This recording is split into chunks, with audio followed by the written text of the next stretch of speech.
Hola comunidad Paz, bienvenidos a nuestro programa. Tengo una pregunta aquí con mis invitados especiales, nuestros pastores principales. Don Alejandro, ¿cómo está? Muy bien, gracias. Muy contento de estar aquí como siempre.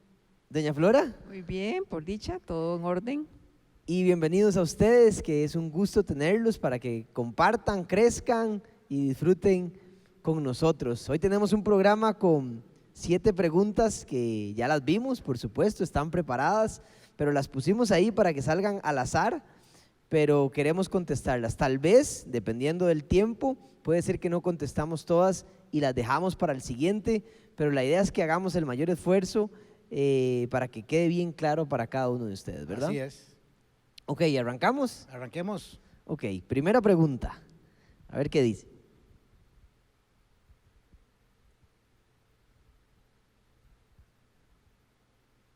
¿Por qué no hemos vuelto a ver las manifestaciones de Dios como en el Antiguo Testamento?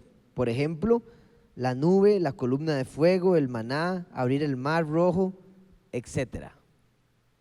Bueno, primero no hay un texto bíblico, no hay una argumentación bíblica para decirnos por qué no volvieron a suceder.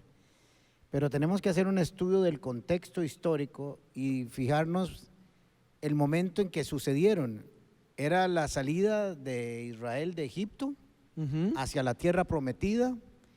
Y, por ejemplo, ¿por qué caía maná del cielo? Bueno, es que en el desierto no habían tiendas, no habían supermercados, no había comercio y no se cultivaba. Entonces, o caía la comida del cielo o no comía nadie.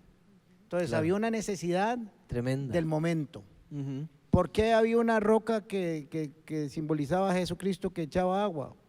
Porque si en el desierto no hay agua, así que de algún lugar tenía que salir. ¿Por qué caían las codornices? Bueno, porque se quejaron un poco que comían mucho maná y necesitaban un poco de proteína y se les dio. Y así sucesivamente, y sobre todo con la salida de Israel de Egipto, era una guerra entre dos dioses, el Dios con minúscula de Egipto y Jehová Dios. Y la manifestación que Dios quería era que fuera algo glorioso y poderoso para que no quedara duda ni a los egipcios ni a los judíos de quién era el Dios Todopoderoso. Sí. Ujú. A ver, tal vez ese tipo de manifestación hoy no lo vemos. Y tal vez no lo vemos nosotros por el lugar en el que estamos. Claro. Pero no sé si manifestaciones poderosas de Dios se dan en misiones en África, en Asia, en diferentes lugares donde Dios se manifiesta de esa manera tan sobrenatural y poderosa. Pero no podemos decir que Dios no se manifiesta, ni hay milagros entre nosotros, ¿verdad? Porque quizá no sean tan maravillosos ni tan a la vista gloriosos, pero perdón, si yo tengo un cáncer y el Señor me sana, ese es un milagro para mi vida, como abrir el mar rojo. Ese es el mar que se abrió para mí en medio del desierto. Exactamente. Sí, es muy interesante porque yo veo un programa que se llama Es Sobrenatural, es gringo, It's Supernatural, y él lo que tiene es pastores que hicieron misiones y hay manifestaciones Claro. impresionantes. Lo que pasa es que ahora estamos en un momento donde estamos muy cómodos y nuestra fe llega hasta nuestra comodidad. exacto.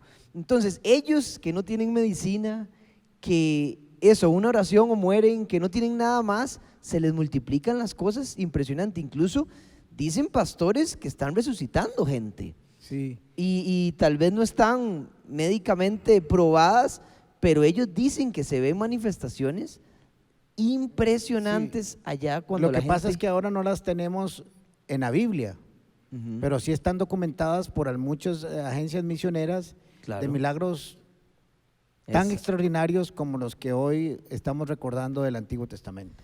A ellos no les queda otra que tener fe. Nosotros tenemos Claro. doctores, tenemos Sí, medicinas, nosotros no nos va a caer maná del cielo porque el supermercado está en la esquina. Entonces, está la pastilla. y para algunos que han tenido necesidad en algún momento no les cae el maná del cielo, pero abren su alacena y de la bolsita de arroz que había ayer aparece una bolsa llena y comen toda la familia y aparecen otros recursos. Claro. Pero claro, no está en la Biblia porque es individual ahora. De hecho, ese testimonio fue un testimonio de un amigo nuestro que vive en Liberia, estuvo en una necesidad, le regalaron una bolsita de arroz, de frijoles, y dice que esa bolsita de arroz le duraba días, le salía más como el aceite de la vasija, ¿verdad? Qué impresionante. Esos son milagros impresionantes, pero es que cuando hay una necesidad hay un milagro. Sí, y vea qué interesante, porque cuando tenemos el maná que cae del cielo, tenemos todos esos milagros, pero cuando ellos pasan el río Jordán y pasan a la tierra prometida, esas provisiones dejaron de caer. Cesaron, sí. ¿Por qué? Porque la tierra les daba leche y miel. Entonces,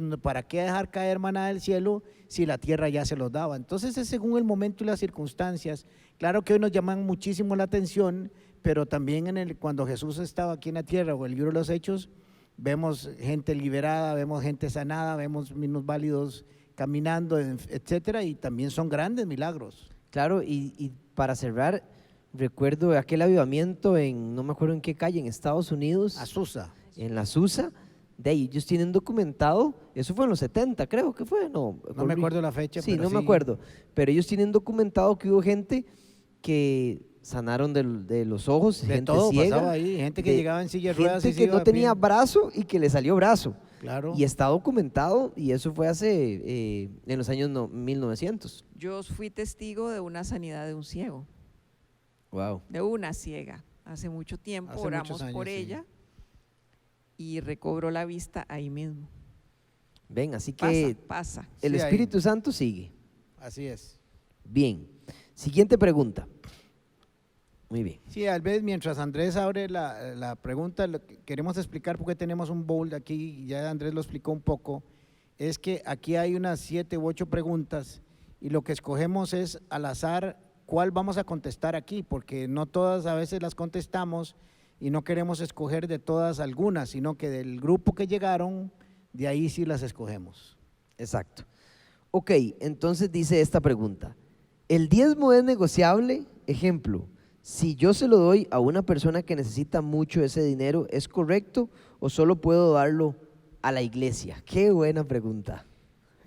Bueno, lo primero que entendemos de esta pregunta de esta persona es que cree en el diezmo, porque está diciendo el diezmo se puede dar, se puede negociar. O sea, damos por entendido que cree que el diezmo es parte de la vida cristiana. Ahora, don Ale, yo le quiero hacer una pregunta antes.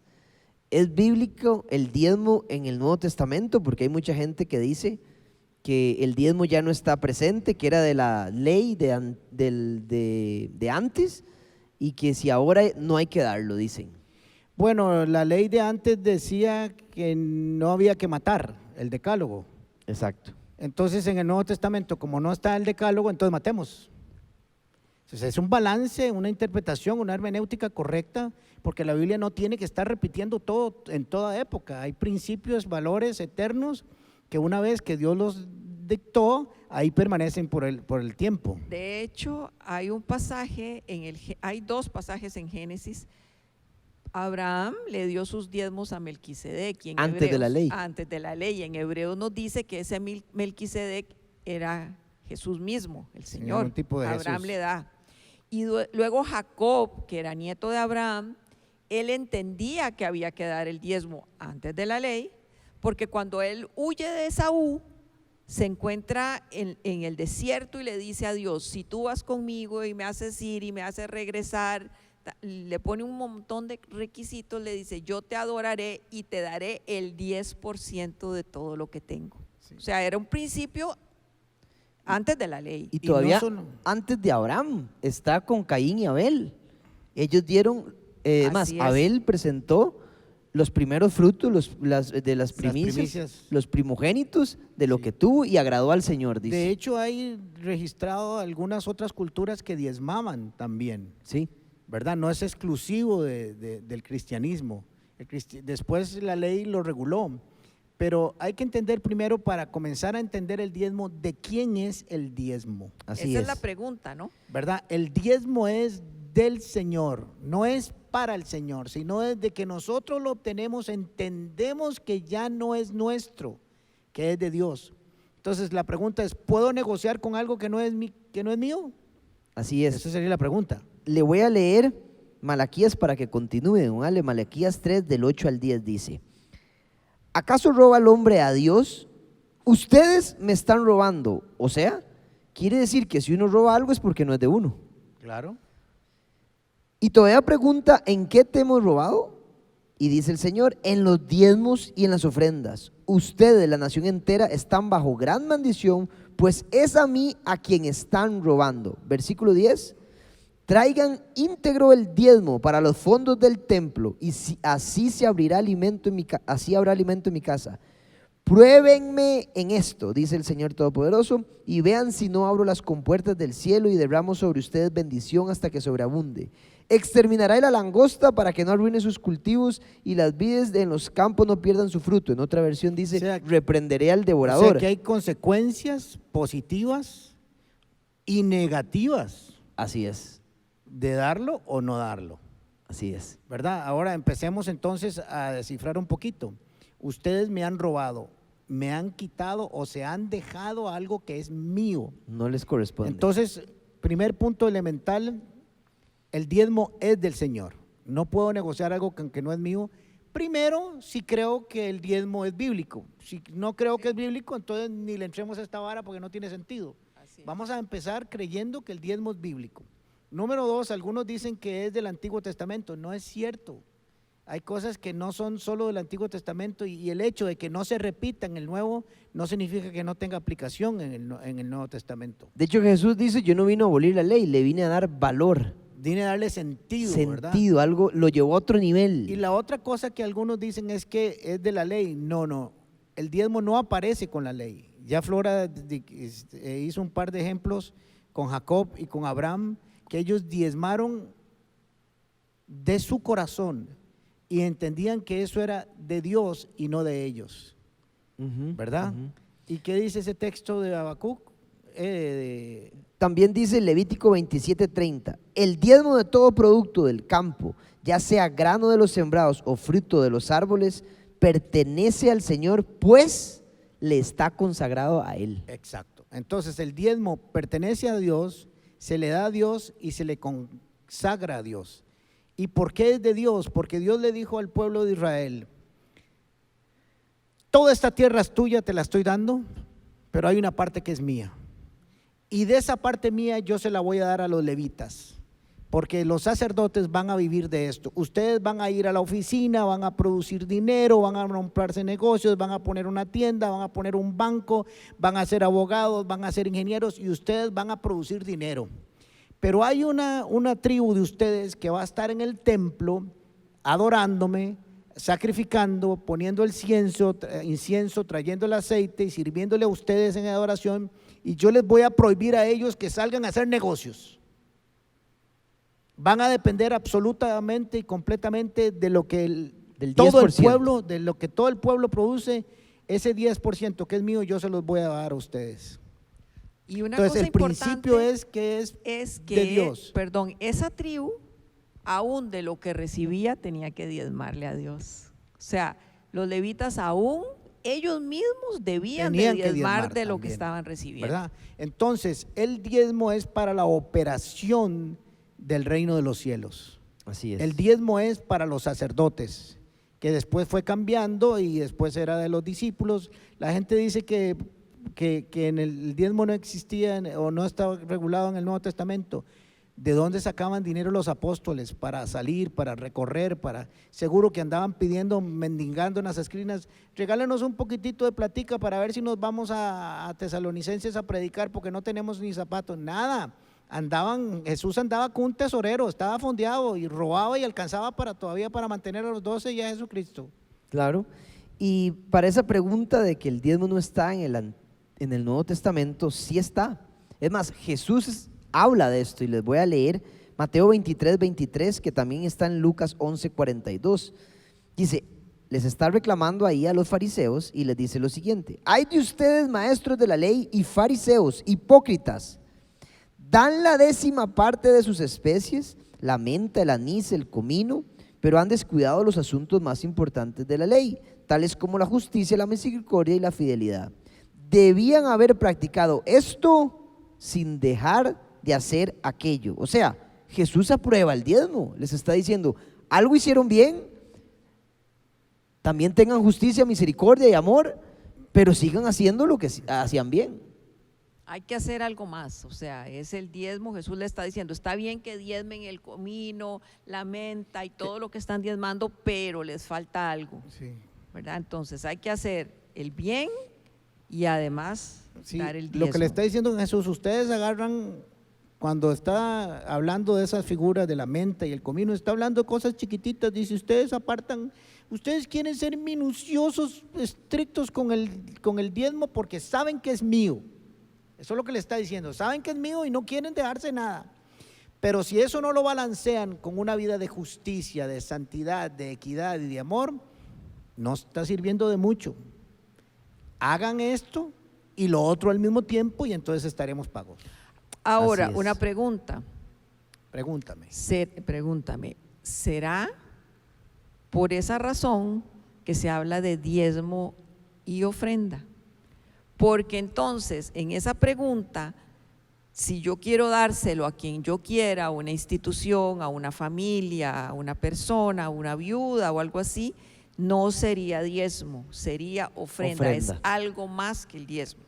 Exacto, entonces si usted que es tan preocupado por los pobres y hay que hacerlo y esta iglesia invierte, porque no es un gasto, invierte mucho en las necesidades, estuvimos dando hasta 200 y pico de familias, estuvieron recibiendo alimentos, ahora ha bajado un poco, no porque no lo queramos dar, sino porque ya la gente está volviendo más a sus trabajos, pero en el pico de la pandemia dábamos infinidad de alimentos a iglesias, a orfanatos y estamos a la disposición todavía de hacerlo, ¿verdad? Pero ya se me olvidó por qué estaba diciendo esto, pero bueno, que si usted está ocupado por los pobres lo haga, pero es de su ofrenda. No agarre, eso es como agarrar del diezmo y dárselo a un pobre, es como decir, Andrés, te voy a quitar de su salario y te lo voy a dar a los pobres porque es tuyo, pero se los voy a ir a dar yo, ¿verdad? Es lo mismo. Ahora, el diezmo no es para esto, voy a aclararlo. Primero, no es obligatorio. En el reino de los cielos nada es obligatorio. Si usted no le da la gana orar, no ore. Si usted no le da la gana no leer la Biblia, no lea la Biblia. Si a usted no le da la gana venir a la iglesia, no. Nada en el reino de los cielos es obligatorio, por Dios, nada. Diezmar no es obligatorio, es una prueba del corazón, como todo. Pero nada más le voy a poner esto en su corazón. Usted hoy le está llegando un programa y espero que le esté gustando. Hay luces, hay cámaras, hay internet, hay personal, hay consolas de sonido, hay un montón de cosas que viera que caen del cielo. Como el maná. Como el maná. Entonces caen las cámaras, un día llegamos aquí, las cámaras estaban ahí.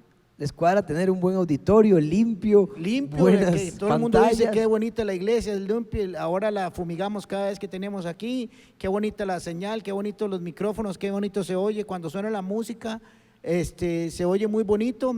Y la luz también, viera que yo le agarro a la Compañía Nacional de Fuerza Luz y le digo, tome, aquí le mando el recibo, que Dios se los pague porque yo no puedo y nunca me cortan la luz. Entonces también hay que entender que operar una iglesia, que operar el ministerio cuesta dinero. ¿Y quiénes lo mantienen? Los creyentes, los que creemos que hay que predicar, que hay que anunciar la palabra, los que hemos sido bendecidos con la predicación del ministerio, como una iglesia como esta que tiene consejería, que tiene talleres, que tiene ayuda a los necesitados, que tiene ayuda a los que están en situaciones de crisis, que tenemos grupos paz, que tenemos todo.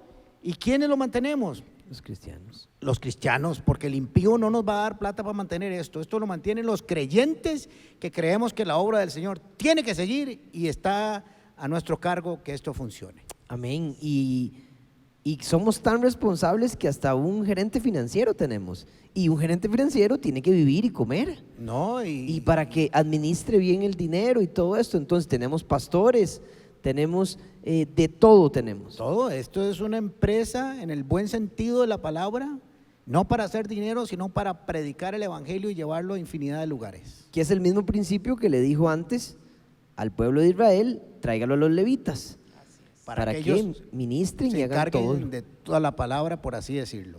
Entonces recuerden, el diezmo bíblicamente es a la casa del Señor.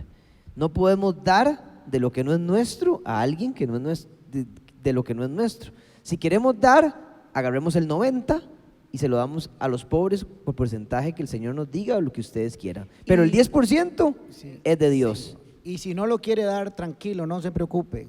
Exacto. No hay ningún problema. En esta iglesia no es obligatorio, ni en ninguna debería serlo. Así es. Pero es una prueba del corazón, a ver dónde está su corazón, y para dónde está su tesoro, para allá va su corazón. Así es. Buenísimo.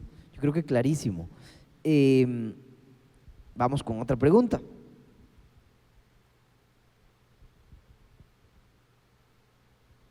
¿Cuál religión es la mejor? Si no soy evangélico, ¿me voy al infierno? ¿Quién quiere empezar, doña Flora?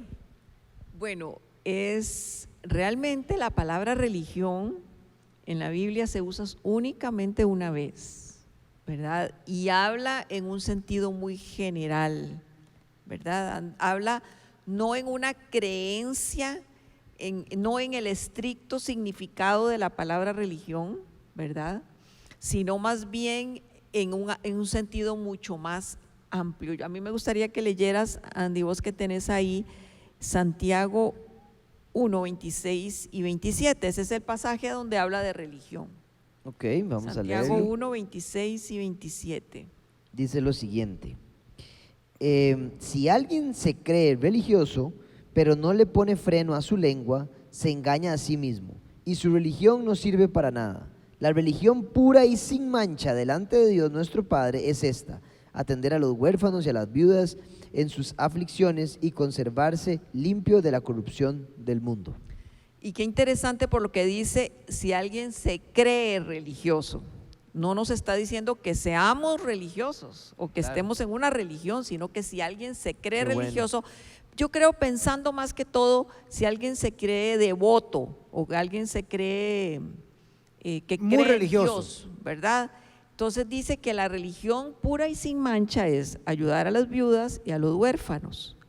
Pero termina diciendo que también, léete después de que dice viudas y huérfanos. Conservarse limpio de corrupción. Conservarse limpio. Entonces, mundo. Santiago siempre nos lleva para allá. El libro de Santiago es un libro donde siempre nosotros vamos a estar yendo a las obras, a hacer algo, que nuestra fe, como lo vimos la semana pasada, la fe sin se tiene que obras ver. es muerta, exactamente. Entonces, sí, usted puede decirse religioso, pero entonces tiene que tener una vida de acción. Usted puede decirse creyente, pero tiene que tener una vida de acción. ¿Cuál es la religión? No hay una religión. La Biblia no nos lleva a tener una religión, ¿verdad? Sí, tal vez para ir a la pregunta muy concreta, ¿qué es la qué decía? Dice, ¿cuál es la mejor religión? ¿Cuál es la mejor religión? Ninguna. Ninguna. Así de claro le voy a contestar al que hizo esta pregunta. Ninguna es la mejor religión, porque Jesucristo no vino a formar ninguna religión.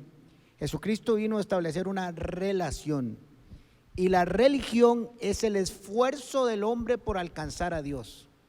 En este caso el cristianismo es el amor de Dios alcanzando al hombre. Entonces la Biblia no contempla ninguna religión. No hay religión evangélica que yo sepa, y otras que se hicieron y se formaron porque los hombres se les ocurrió hacer una estructura religiosa.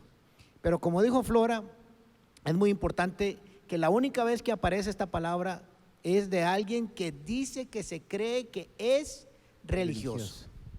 Y entonces le dice, si usted dice o cree que tiene una religión, tiene que verse de dos maneras, al fin y al cabo. No al lugar donde usted pertenece, si pertenece a una organización, sino a una conducta. Entonces quiero verlo cuidando a las viudas y a los huérfanos, pero además quiero verlo comportándose como se comporta un cristiano, porque no lo dejó solo con las obras, porque algunos creemos que si atendemos a los huérfanos y las viudas, ya compramos el boleto a la salvación. Y Santiago dice, no, espérate un momentico, atendiste a las viudas y atendiste a los pobres, y ahí está bien, pero ahora viene tal vez lo más complicado.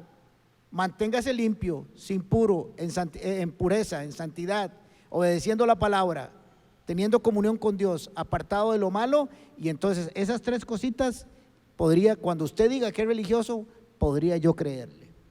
Así es. Sí, yo creo que la religión nos carga y Jesús nunca vino a cargarnos, es un estilo de vida. Jesús se vive, es un estilo de vida que trae libertad. En cambio la religión nos pone normas, nos da cargas que muchas veces nos cansa. Y muchas veces nos escondemos detrás de un nombre de religión. Claro. Es que yo soy, y entonces si yo soy, tengo derecho a un montón de cosas, entre ellas la salvación, porque soy. Y sigamos el modelo de Jesús. Jesús rompió con toda religión, Con toda estructura con religiosa. toda estructura religiosa, y por eso lo mataron los mismos religiosos. Él llegó y dijo, no, es que esto es un asunto de corazón, esto es un estilo de vida, vamos a repasar. Y rompió con todo. Sigamos a Jesús y no a la religión. Claro, ahora dice ahí, si soy católico me voy para el infierno, dice la No, pregunta. Si soy evangélico, me voy al Si no soy evangélico, ¿me voy al infierno? No. Por supuesto que no. No. Puede haber evangélicos muy religiosos que no van a ir al cielo. El ser religioso, pertenecer a una organización, si eso es el sentido que quieren darle, usted puede pertenecer a 50 iglesias evangélicas que si no cree en Jesús, si no le ha recibido en su corazón y si no se ha arrepentido, Está listo. Voy a mostrar los años que tengo de conocer al Señor. Había una canción que decía, ninguna religión puede cambiar tu ser. La sangre de Jesús solo lo puede hacer. así es. Amén. Bueno, antes de continuar con la siguiente pregunta, vamos a ir a esta pausa donde los dejamos con este video.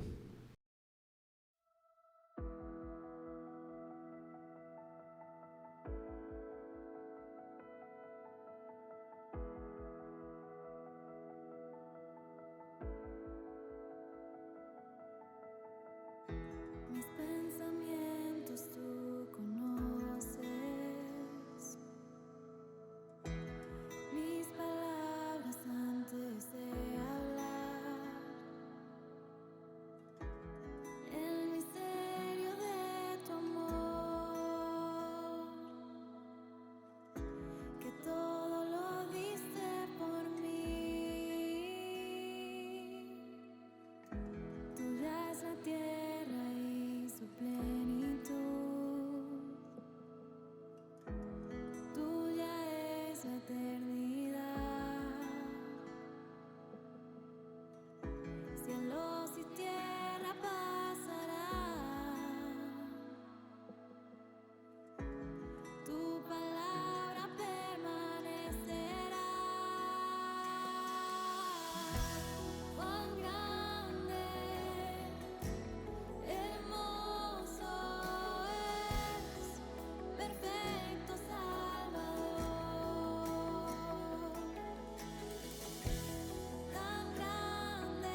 Estamos de vuelta aquí con el programa Tengo una pregunta. Estoy con nuestros pastores principales y vamos con la siguiente pregunta que dice lo siguiente. ¿Hasta dónde llega la gracia? ¿La gente vive como quiere porque de por sí Dios los perdona? Buena pregunta. ¿Quién le entra? Yo quisiera antes Ajá. leer el pasaje que tenemos con respecto a esto, que está en Romanos 5:20, que dice lo siguiente: pero la ley se introdujo para que el pecado abundase, mas cuando el pecado abundó, sobreabundó la gracia. Y Romanos 6 del 1 al 2 dice lo siguiente: ¿qué concluiremos? ¿Vamos a persistir en el pecado para que la gracia abunde? De ninguna manera. Nosotros que hemos muerto al pecado, ¿cómo podemos seguir viviendo en él? Bueno, voy a empezar. Ahí hay dos posturas, ¿verdad? La ley vino, la gracia vino a cubrir todo pecado. O sea, ¿hasta dónde llega la gracia? La gracia llega hasta todo. Dios siempre nos va a perdonar. Usted se va a arrepentir y usted siempre va a recibir perdón. La gracia del Señor siempre nos va a acompañar. Pero ahí mismo dice, ¿qué pues diremos a esto? ¿Perseveraremos en el pecado para que la gracia sobreabunde? De ninguna manera, ¿verdad? Pablo es clarísimo en eso. Uno no puede, porque la gracia es muy grande y nos va a cubrir siempre, pecar y pecar y pecar, Simplemente porque me da la gana. porque me da la gana y porque Dios siempre me va a perdonar. Quiere decir, pienso yo, que si uno dice conocer al Señor y sigue teniendo una vida de pecado, no sé hasta dónde le conocí. Bueno, eso es más o menos lo que da a entender Romanos en el capítulo 6 y bueno, realmente esos 5, 6, 7 del 4 que viene explicando todo eso. Primero vamos a estudiar un poquito, vamos a analizar un poquito Romanos 5:20. Dice, donde abundó el pecado, digamos el pecado llegó hasta aquí, abundó, sobreabundó la gracia. Si el pecado llega aquí, La la gracia gracia llega más llega arriba. allá. Si la gracia llega al techo, el pecado llega al techo, la gracia llega hasta el cielo. O sea, la gracia siempre va a cubrir el pecado. Eso es importante, nunca se va a quedar corta, si no, no sería gracia. Claro. Lo segundo es que está haciendo un análisis ahí, le dice, entonces, como eso es una realidad espiritual bíblica, voy a pecar para que sobreabunde la gracia en mí. No, dice Pablo, de eso no se trata. Y haciendo un balance con todas las escrituras, pudiera ser que aunque la salvación no es por obras, pudiera ser que alguien que persista en mantenerse en pecado con la excusa de que la gracia lo cubra, pudiera ser que nunca hubiera conocido al Señor. Ahora hay que diferenciar entre la persona que conoce a Cristo, entrega su vida a Él y tiene un proceso de transformación poco a poco.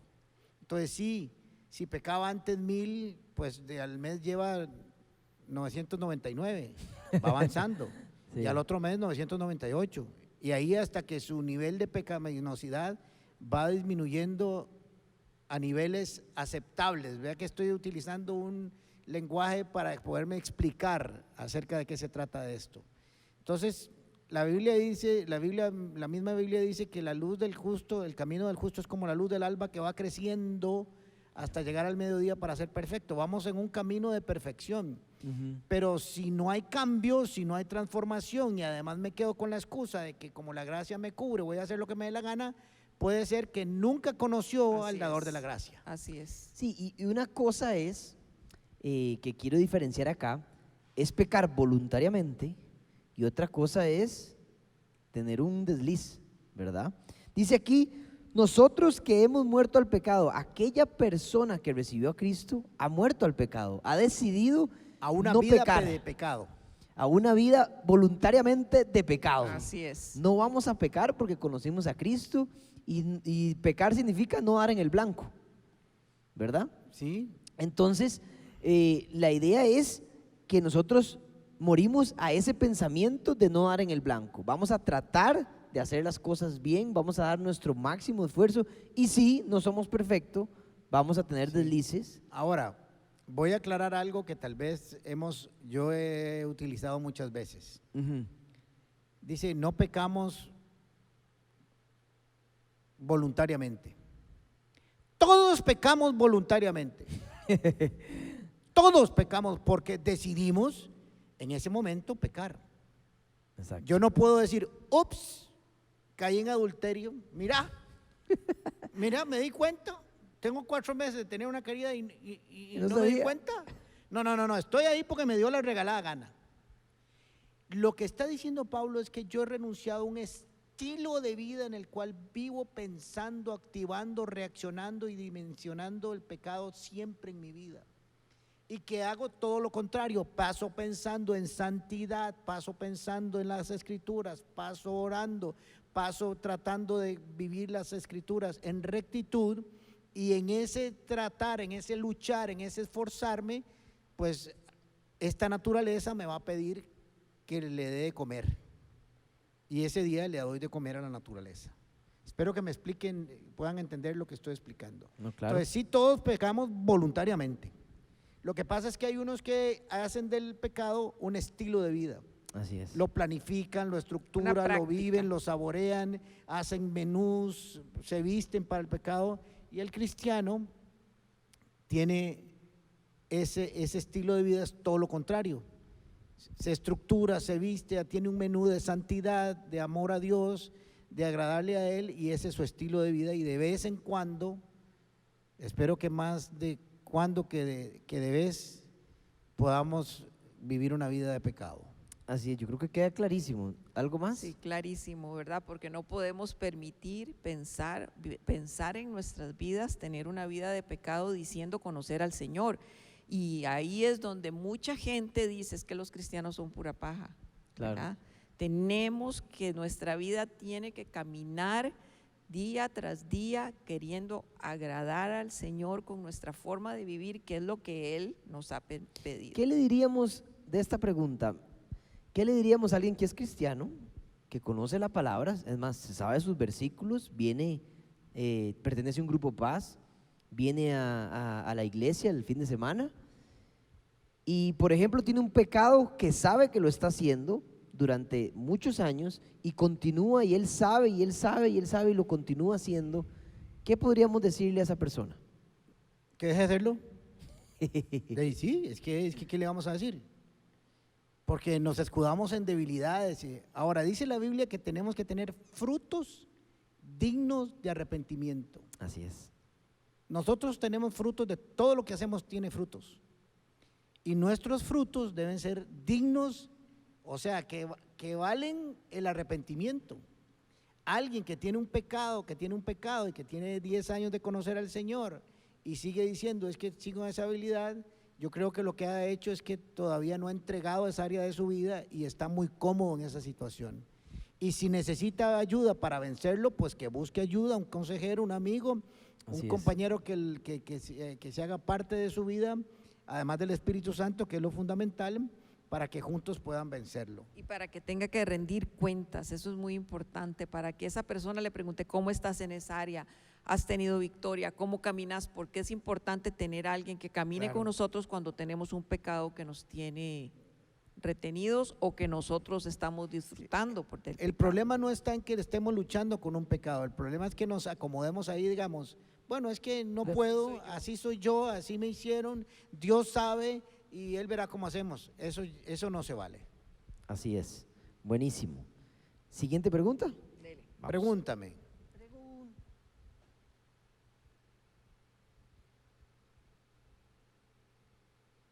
Dice, si Dios quiere que le adoremos y lo sigamos, ¿por qué no nos creó así de una vez? Bueno, no nos creó así de una vez porque ahí está el amor de Dios, ¿verdad? Dios no quiere robots, Dios no quiere personas que hagan lo que yo digo, que se muevan como yo quiero, ¿verdad? Así por obligación, ¿verdad? Por eso Adán y Eva pecaron, porque les dio la posibilidad de hacerlo, porque les dio libertad, porque les dio el amor, da libertad, ¿verdad? Es un poco diferente de lo que en el mundo se habla, ¿verdad? Claro. Pero el amor tiene que tener libertad. Claro. Ahora, a ver, aclaremos un asunto. Dios no nos manda a adorarle. Dios nos invita a hacerlo. Nos sugiere, exacto. ¿Por qué? Porque sabe el beneficio Que eso de la implica. adoración y el reconocimiento a Él. Ahora, lo voy a poner en palabras sencillas. Si Dios nos hubiera hecho así desde el principio, en algún lugar estaríamos enojadísimos que por qué tenemos que hacer algo obligatorio y nadie nos dio la libertad para hacerlo. Entonces nos volveríamos rebeldes, que fue lo que hizo Satanás. Entonces estaríamos, ¿y por qué tengo que adorarlo? ¿Por qué? Me hizo un robot y si yo no quiero adorarlo y yo quiero vivir como le da la gana, y el Señor le dice, vaya, viva como le dé la gana y me avisa cómo le va. Es que a veces creemos que Dios es una cosa extraña. Dios, aunque no es humano, se parece mucho a nosotros. Mis hijos, acaso yo los llamo y les digo, ustedes me obedecen a mí porque yo soy su papá y me tienen que adorar y me tienen que seguir por lo que… No, y si yo no logré amarlos como ellos se merecían y no sembré una buena semilla y no están dispuestos a hacerlo, pues no están obligados a hacerlo. A ver, es que el Y- estar con Dios es una decisión. Yo decido estar con Dios y quiero agradarle, ¿verdad? Entonces yo lo hago de corazón. Dios siempre habla. Vea, el diezmo es de corazón. Corazón. Todo. Mi oración es de corazón. El tiempo que yo vengo a la iglesia es porque yo quiero hacerlo. Claro, yo tengo un ejemplo que es con respecto a la esposa de uno. Yo con Vale, yo no estoy con Vale porque me amarraron, o ella no está conmigo por obligación. Es una decisión, estoy ahí porque quiero. Igual nuestra relación con Dios, ¿verdad? Adorarlo a Él es una decisión. Y qué lindo saber que Él no nos obliga a hacerlo, sino que nos deja hacerlo de acuerdo a como nosotros queramos. Claro. Ahora sí, si lo hacemos, pues hay principios que se van a aplicar en nuestra vida y van a traer bendición a nosotros. Pero nunca es una obligación hacerlo. Nunca. Y Dios dice, aquí yo pongo delante de ustedes la vida, la muerte, la bendición y la maldición. Escojan. Escojan. Dios siempre nos da a escoger. Incluso Dios no nos- le permitió a Satanás escoger. Hasta a los ángeles les permitió A escoger. los discípulos les dijo, todos están yendo, Escojan. ustedes no quieren irse también, tranquilos. Ahora, Dios nos invita a hacerlo porque sabe el beneficio Que eso trae. que eso trae. Eso es como cuando el médico le dice, deje comer tanta sal, deje comer vitamina C, chicharrones, chifrijos, ¿verdad? Y haga ejercicio. De ahí, el doctor no lo puede obligar a usted, pero Sí. él sí sabe el beneficio de que si usted lo hace. Y cuando usted comienza a hacerlo, se da cuenta del beneficio de hacerlo. Entonces se cierra el círculo y se ve cómo la voluntad de Dios en eso es perfecta. Buenísimo. Así es. Una pregunta más. Bueno, se nos acabó el tiempo. Entonces, estas preguntas las tendremos para la próxima vez, ¿verdad? Es muy lindo haber estado con ustedes. Despídense del programa. Saludo a todos, nos estamos viendo y no se olviden de suscribirse a los podcasts de este servidor. Así es. Y les recordamos que pueden enviar sus preguntas a info@paz.cr. Queremos contestar sus inquietudes. Mucha gente dice, es que ustedes no sabemos qué piensan, qué respuestas tienen ante ciertas preguntas. Vean que hemos recibido preguntas y necesitamos las preguntas de Sí. todos ustedes. Y recuerden que respondemos lo que nosotros pensamos, no lo que usted quiere que nosotros respondamos.